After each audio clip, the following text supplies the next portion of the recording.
tell us about like the ancient world and how they kind of use portals and create portals and how that was used. If you know if you can go into that, because I know me and Paul before we went on air were talking about there's a location in Peru that's like the Gate of the Gods or something, the Gate of the Gods, and there's a portal there, and so you know if you let us can explain from that side of how these portals how they relate to the ancient world and how they're used. Okay, all the monuments of the ancient world, monoliths, monuments, were positioned where the two worlds meet. Yeah. So when you see the double chevron at the entrance of the Great Pyramid, that comes from the word Shibua, which means the two worlds, where the two worlds meet. They are all upon ley lines, which is magnetic energy. Now, by a process called piezoelectric, they were able to transmute mechanical magnetic energy into electrical light energy. Now, all the cells of the body have piezoelectric properties to them. When you begin to activate these latent systems, Luke, when energy begins to interact with those latent systems, and the pineal gland has those little tiny calcite crystals, and they're rhombohedron in shape, and they're stacked up on top of each other, and they're in our pineal glands. Everybody has them in there. And when we do that breath, and we hold our breath, and we begin to contract and pump and pull those intrinsic muscles in, it's the activation of those crystals, because the mechanical stress that we're putting against it as we hold our breath and pump begins to produce what's called a piezoelectric effect. Now mechanical stress is turning into an electrical charge. Now it's electrically activated, so energy is going to move that direction. So then if you do this properly and you begin to electrically activate those crystals, they begin to shimmer like a radio receiver.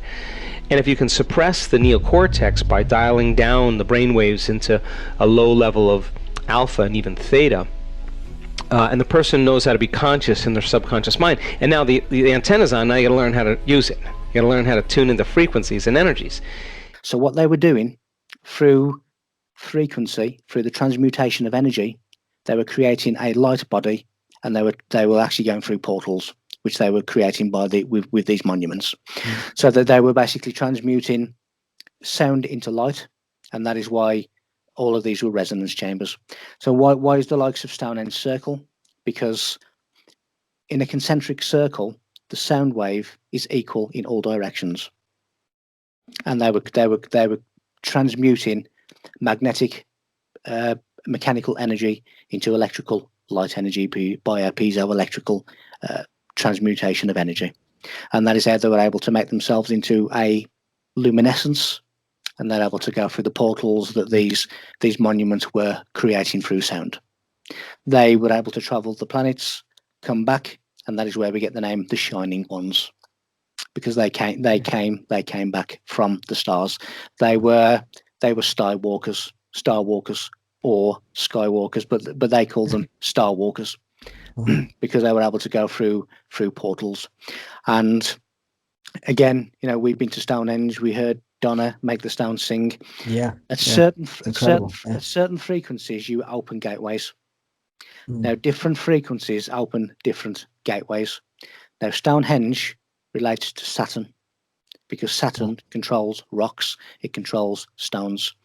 So when you look at the likes of the triangle of Stonehenge, from the avenue, the Hillstone, to the two pits, it gives you a hypotenuse triangle, which is all to do again with polarization of sound and light, which takes right angles.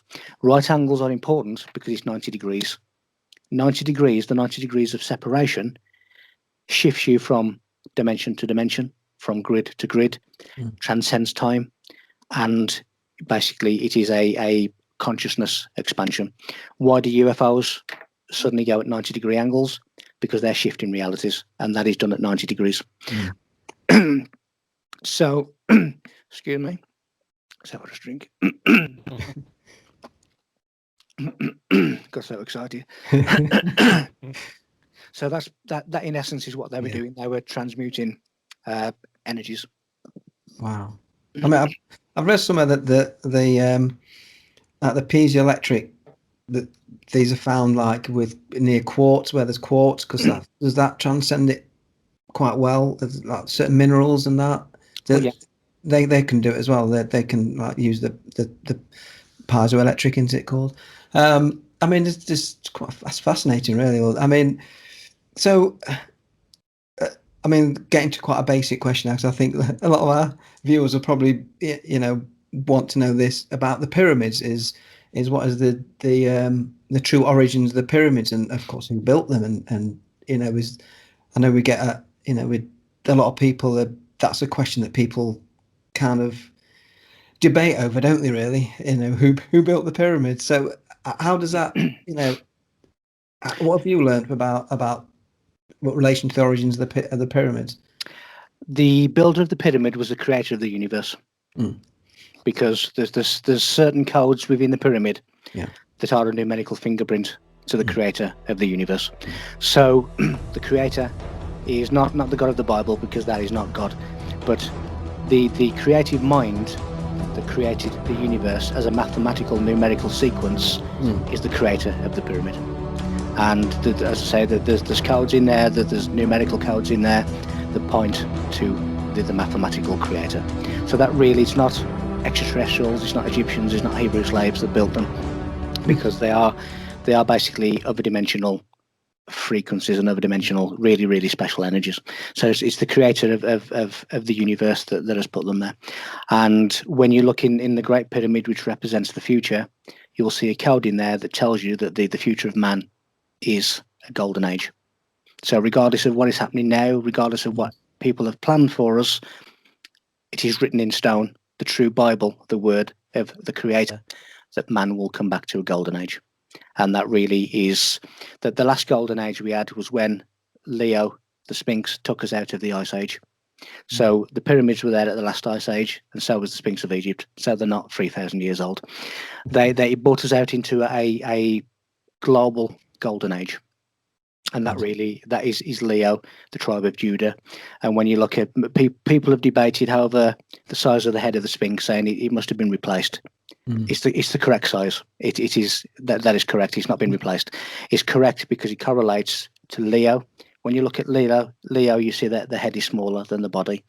It is not a fake. It is how it was. It is how it was designed to reflect Leo, the tribe of Judah, and the ruler of solar mysteries. So it's the God, the creator. Now, how you can, again, when you look at everything in the universe that was created, but in my opinion, from a thought, because before you create anything, you think about it first.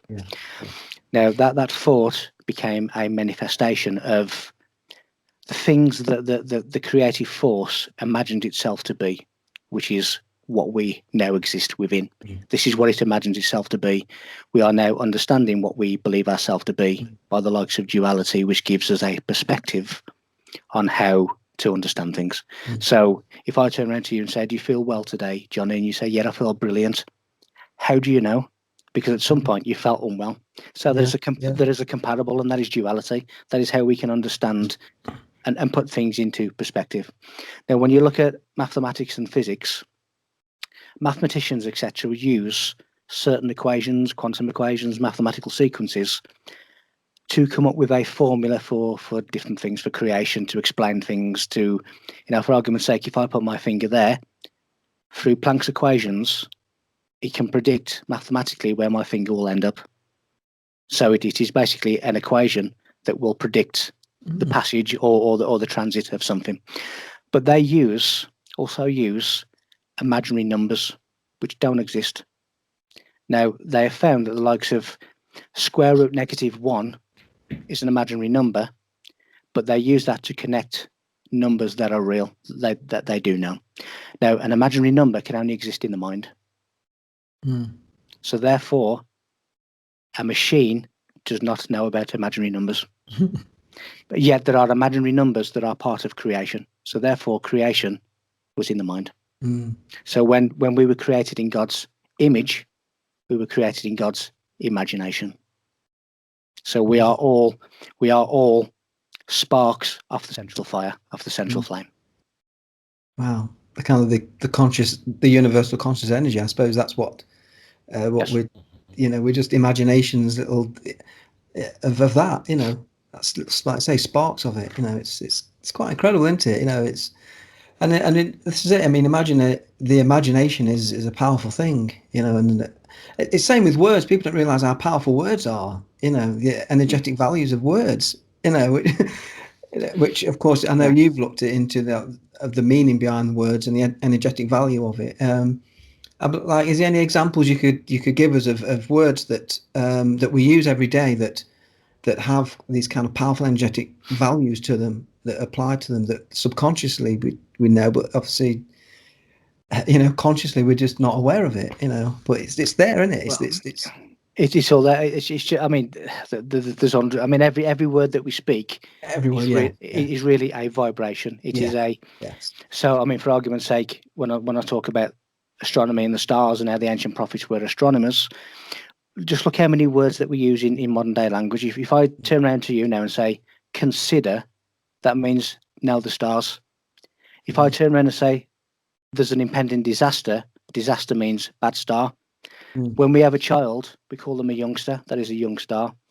When we had this disease called influenza, that means influence of the star. When we look at the likes of Hollywood, we have A-listers. Now, an A-list star is a common star.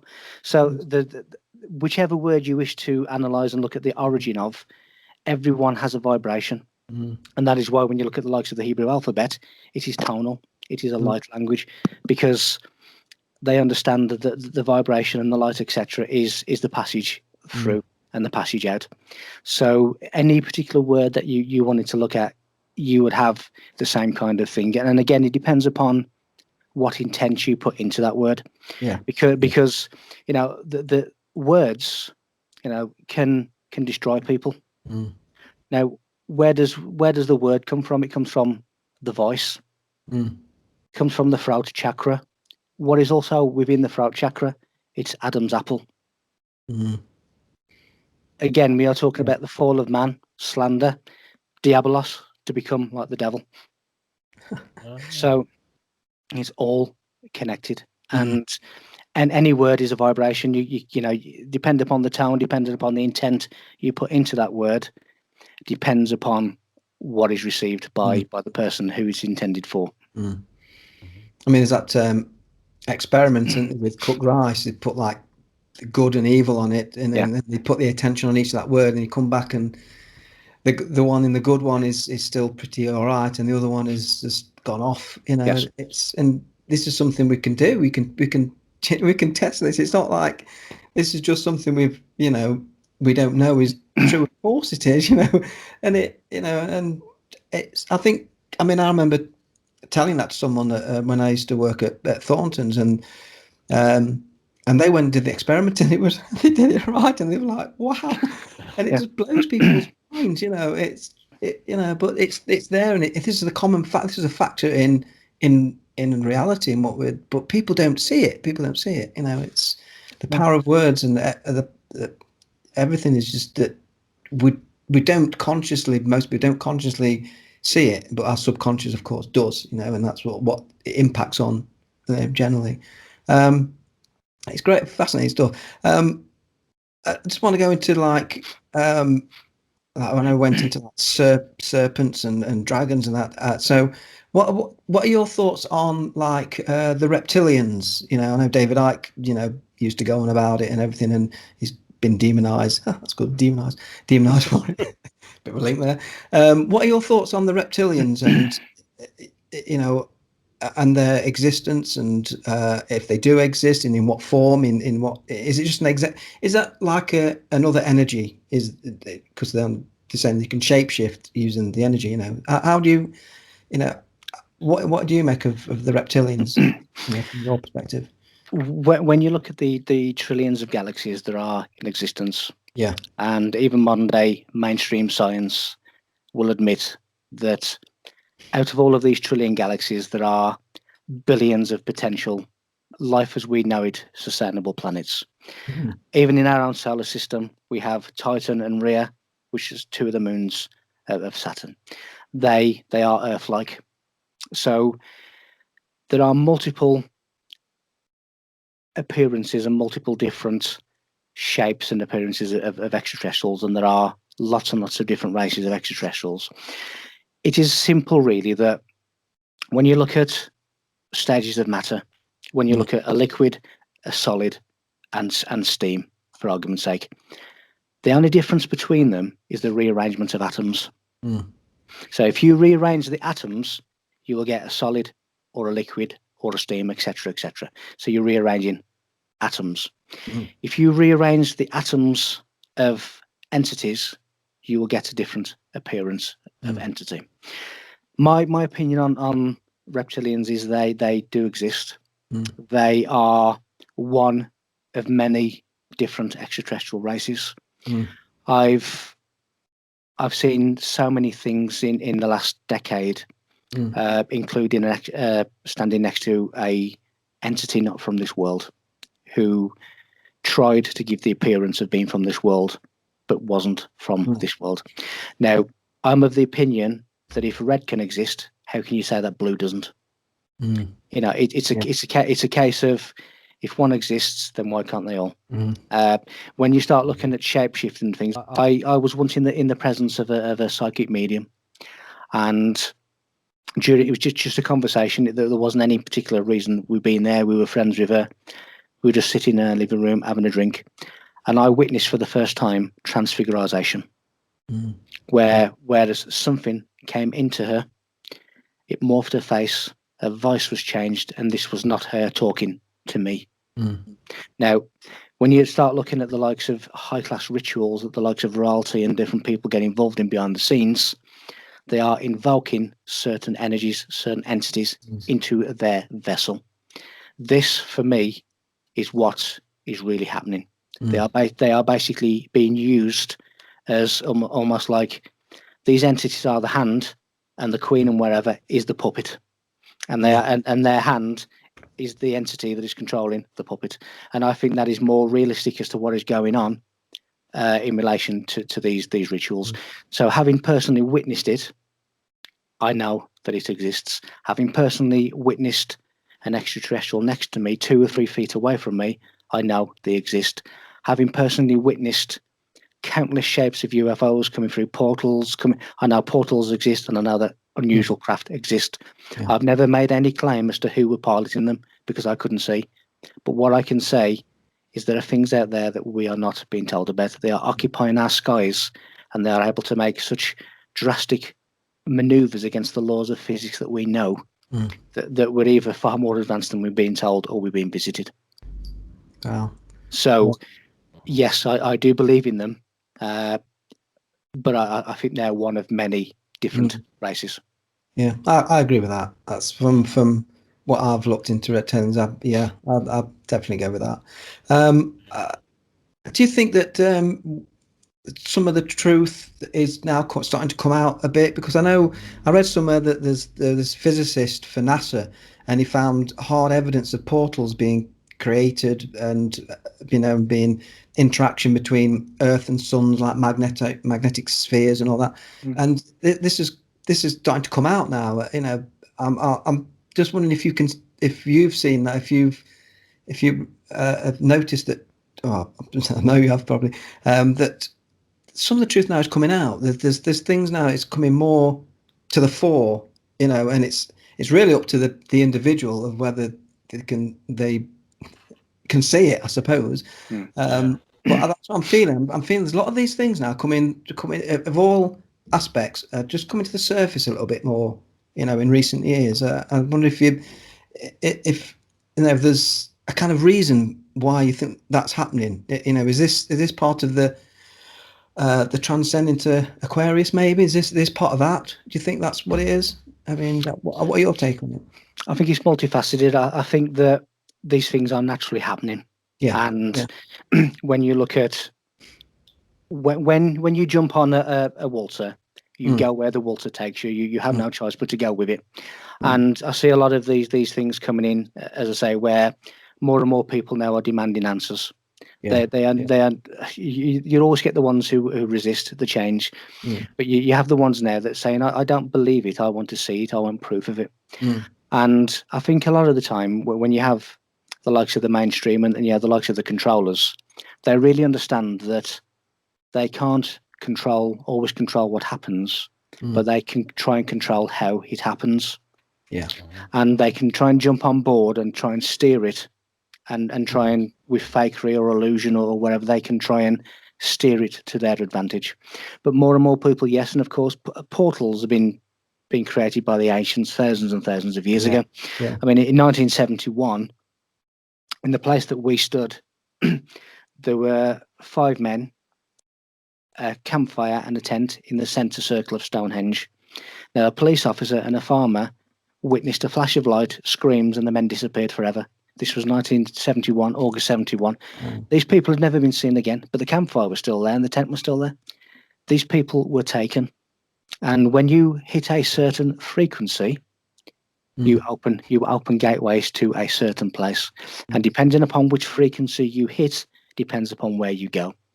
So when you look at magnetism, and science are even saying now that there's portals and gateways hiding in the magnetic sphere of Earth and different magnetic energies.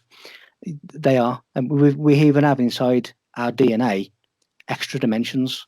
The extra dimensions are, you basically go through a portal at the back end of your DNA and come out into space. You know, there's all of these things. Everything we consider to be solid is not solid. When I clap my hands, that's 2 empty pieces of space colliding. That is not solid. It's a cluster of atoms which are empty. So we believe that we are solid. We are not solid. Now, our world is nothing. We don't even know what the world is. And when you say that, you know, some people have this opinion, and that, you will always get that because their reality is subjective to them. Yeah. And based upon the fertile field of the weeds or the seeds or the mantras that you say or the repetitive words that you say, if you continue with a familiar past, it will become your future, because your routine will become your neural pathway. And if you keep saying, I hate this job, I hate this, then that is what you're going to get. And this kind of knowledge was taken out of the Bible by Constantine, because when you talk about the law of attraction, I think everybody's heard the law of attraction, but that's really thermodynamics. If you think 51% of this and 49% of that, the 51% eventually is going to come to you. That is science. That is not New Age airy fairy. That is thermodynamic science. But on the other hand, what is happening is everything is responding to the frequency that you're transmitting. And as I said at the beginning, my transmission is, bring it on. I want to know. And that's what's coming. Wow. But if you want your future, you know, there's potentially seven different possible outcomes of your future. But when you see a stage medium that turns around, and they've said this to me as well, if you continue on this path, this is what is likely to happen. Because they are looking at the end probability of that path. But it doesn't mean to say that I can't jump onto another path and have another outcome. So what you put in, what your mind is pinnacle, because your thoughts are your reality. They will be your reality. They will be your future. So it's important that we have to control the mind as well, and not allow too much negative. I mean, certainly universally, what we deem to be positive and negative is just an alternative electrical current, and it was created in equal measure. So one is not bad and one not good. It doesn't see it as good and bad. The things that we call, the things that we name in the universe is not necessarily what the universe would call it or what it understands it to be. If I was to say that thousands of times every second branching occurs inside your body and inside the universe, branching is basically multiple versions of the same thing. So, you know, when I mean, for argument's sake, just go and get a banana skin out of the fruit bowl. 15 times every second, there is a flash of light from matter. That is antimatter. Antimatter gives you parallel universes, gives you alternative realities. This is created 15 times every second from the surface of matter. Wow. So when you look at branchings and you look at everything is a slightly different variation of you. Now, again, physicists are saying that if the rest of the universe that we can't see is the same as the small part of the universe that we can see, there are multiple versions of you and I everywhere in the universe. Now, again, looking at branching, the different realities are slight different versions of the same thing. That's it. I mean, it's almost like a saying, I think, therefore I am, kind of thing. It's we look at that. That's exactly right. Yeah, I mean, I've read somewhere that within the quantum field that we move in and out of it several times a second without knowing it. Without consciously know it. Obviously, subconscious probably does, and and this is on mainstream. The quantum field, they admit that, they say it's all there. It's just, I mean, I find all that quite fascinating. The nature of reality and everything, because it's again, a lot of people don't really think about that. They just think of everything being physical and everything within this 3D reality that they create, and they don't deviate from that. They don't, it's almost, I don't know, is it kind of like taking things by chance if you do that? Because you're not are you less in control of your destiny if you're not aware of it? If is that how it works sometimes? If you're not aware of that, you do create your own reality, through the energy that you give out and then you attract. If you're not aware of that, is it everything by chance then? Or is everything predetermined? Because I mean, we manifest. We chose to manifest into this body, into this, for the lesson. So everything must be kind of predetermined in one aspect, surely. But then when we're here, we've got choices then, haven't we? We've got choices of where we can take our lives. We have limited choice. We have limited potential maneuver within what I would call determinism. Yeah. Because it's one of the great arguments of psychology. Is it free will or is it determinism? Yeah. Now, for me, if you have a universe that is mathematical sequence that doesn't deviate from that mathematical sequence, then it is determinism, not free will. When you look at, and people say to you, well, you're here because you chose to be. Well, that is correct, because your particles and your subatomic particles and atoms chose to be in this moment of time. Now, when I say moments of time, it doesn't mean to say a second. It means a particular location in the universe. So your composite parts have chosen to be manifest and visible in this moment in time. So when they turn around to you and say you chose to be here, yes, you did. And that is the science behind yes, you did. But everything that you do for me is determined. It is predetermined. So free will is, yes, okay, I can walk outside the house now and I can decide if I want to go left or right or straight on. However, left or right or straight on has already been determined. So I am. It's like saying I can vote for Labour or Conservative. Well, that's a very, very narrow choice, because that choice that choice has really been constrained within the choice of two. So it's not really a choice. So left or right is a choice, but left or right has been created. So for me, existence really is predetermined. And going back to the question about if you don't know reality, what happens? Well, it gets hijacked. You get steered sometimes places you don't want to go, because you have now aware that you're in control of where you go. So you get these scrupulous people come along who understand psychology, who understand the body, who understand the nature of reality, and they take it, and you get steered their way. Which is kind of what's happening in the world, isn't it? With the rulers, they know all about this, and they can place this on mankind, humankind, and it's perception, isn't it? Really, it's all it is. I mean, well, not all it is, but it's people's perceptions that gear, where they decide to go in their life, and what they believe and what they believe to be real, and and it's. And the people who rule the world, if that's how you want to say it, they know all about this. They understand it completely, And I mean, just imagine, as I said, in the universe there are waves, Now, when you observe something, you collapse that wave. It's the Mm. Heisenberg uncertainty principle. You collapse that wave Yeah. into what you see. Now, but you're only seeing one possible outcome Yeah. of multiple outcomes, but you're only seeing one. Mm. Now, just imagine that these waves are coming through the air, and your five senses are taking those waves, passing it to the brain, and the brain is decoding it into your familiar world, your familiar reality. Mm. What would happen if you had the ability to control those waves? Mm. You then control what gets deciphered.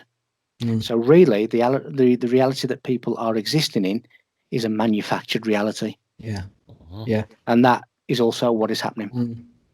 It is. It's being almost given for them, aren't they? It's in a way that's Yes. it's a. I suppose in the deeper level, it is.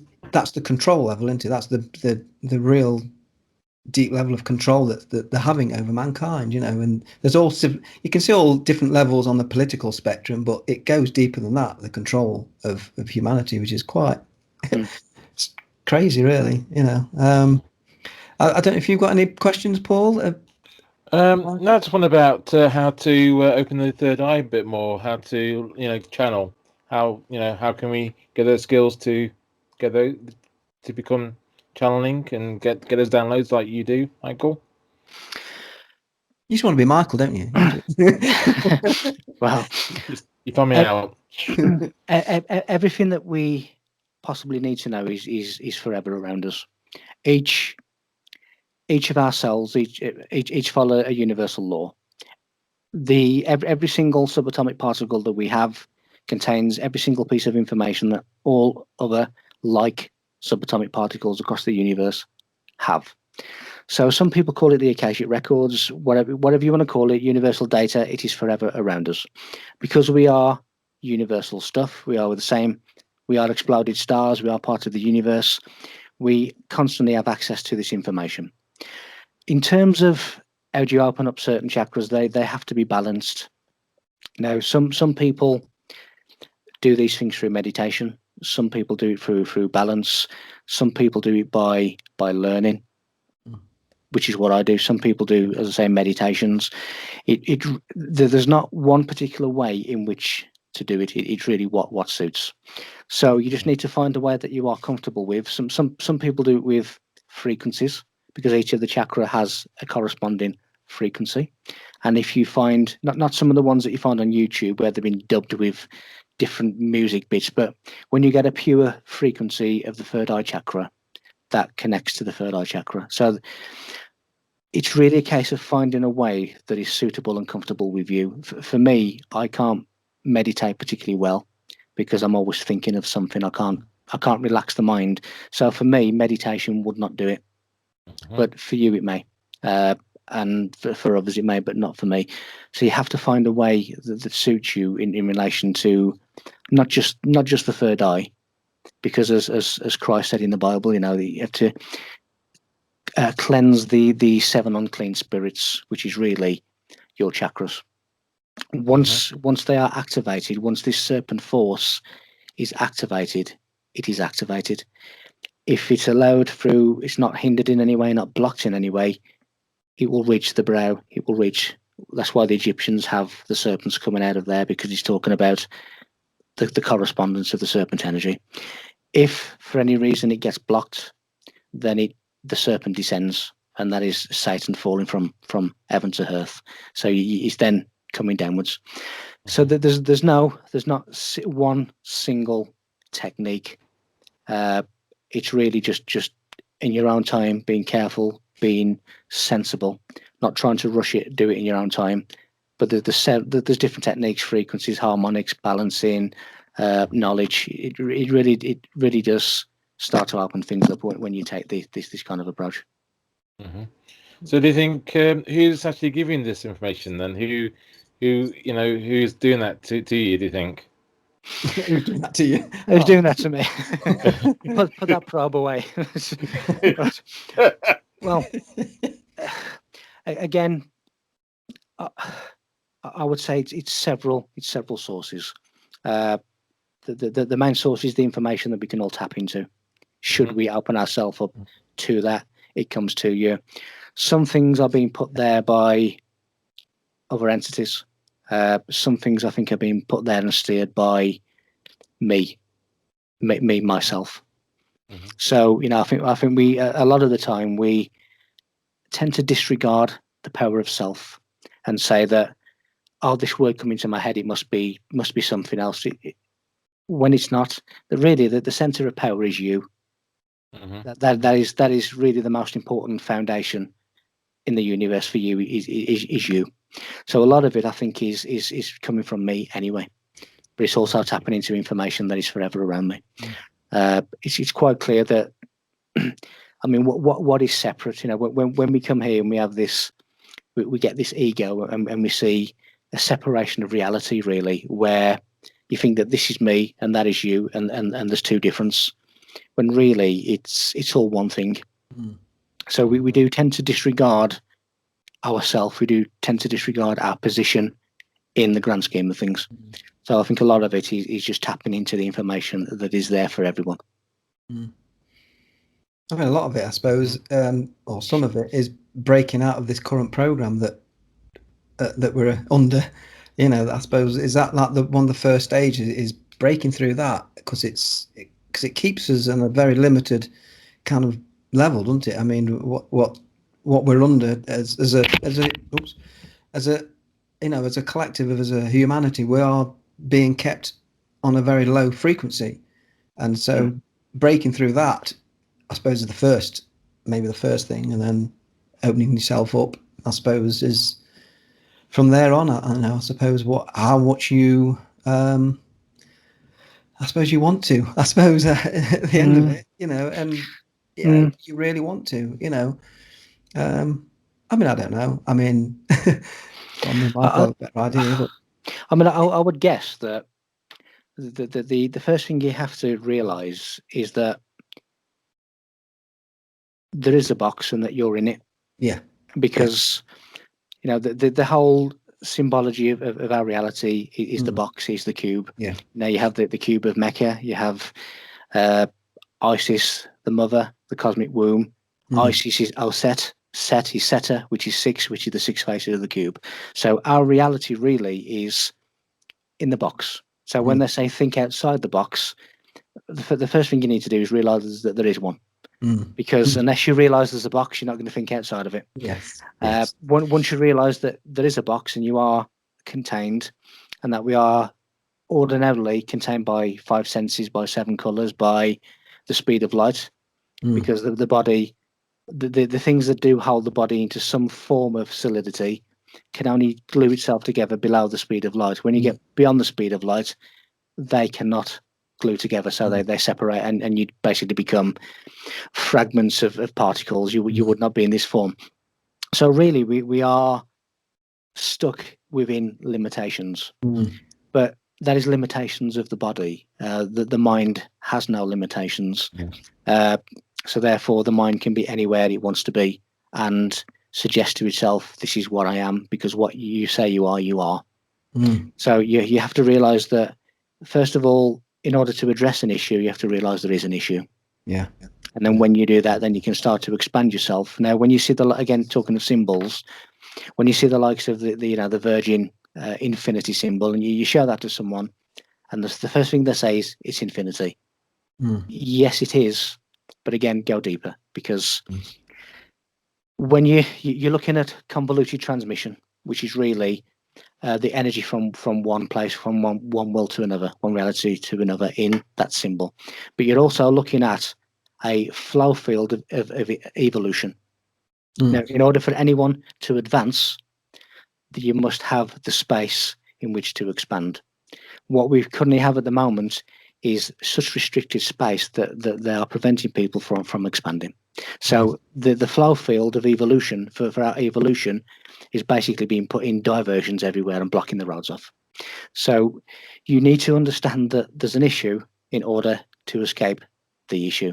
And if everybody understood that there was an issue and not believed what the priest says, or do what your deities have told you to do. I mean, who are they anyway? Who are they to dictate to me or anybody else how to live this reality, this existence? Why do we worship things anyway? because it comes from a childlike need for attention, for forgiveness, and that childhood state seems to go in adult, and they people have this need for this childhood protection, this childhood control, really. And that is so. Forget deities, forget icons, forget what they tell you, forget what the vicar says. Question and find out for yourself, because you owe it to yourself, and that is where all the information is, within you. Wow, perfectly said. Perfectly said. But I've noticed we're coming up to about an hour and a half mark. So, God, it's gone quick, hasn't it? If there's anything, the last part is anything that you want to say, any information that you want to put forward, Michael, in this last bit. The floor's yours. Anything you want to put forward that we haven't covered. That you've been doing as well. Or any books or anything that you're doing presently, or any information that you want to put out. The floor's yours, Michael. Thank you. I think the best place to find anything is really my website, which is www.michael-feeley.com. From there, you can just go anywhere in relation to what I'm doing or where I'm going to be at any particular point. Just to really, in summary, in conclusion, we don't know what reality is. We are told what reality is. We don't really know what it is. We never question what it is. We are told this is what we must believe. Now that goes from generation to generation to generation. No one ever questions it. We go to school and we get indoctrinated into a false history. It is clearly false. You look at the likes of, when I was at school, I was told that Christopher Columbus found the Americas. When you look at the architecture of Rosslyn Chapel, it tells you, and now bear in mind that Rosslyn Chapel was built before Columbus even set sail, it tells you in the architecture of Rosslyn Chapel who found the Americas, and it wasn't Columbus. So history is false. What we are told to believe is false. They have us worshipping their gods, who they tell us are our gods. Why do we need to worship a god anyway? This is part of the control. This is part of the renting out of your mind, of your life, of your mind, your body, and your spirit. In conclusion, forget gods, forget deities, forget icons, forget religious leaders. That is you. That is all you need. God is not in the temple built by man. God is you. You are a spark of the central flame. Do not underestimate yourself. You don't need anything else. Wow. Brilliant That's stuff.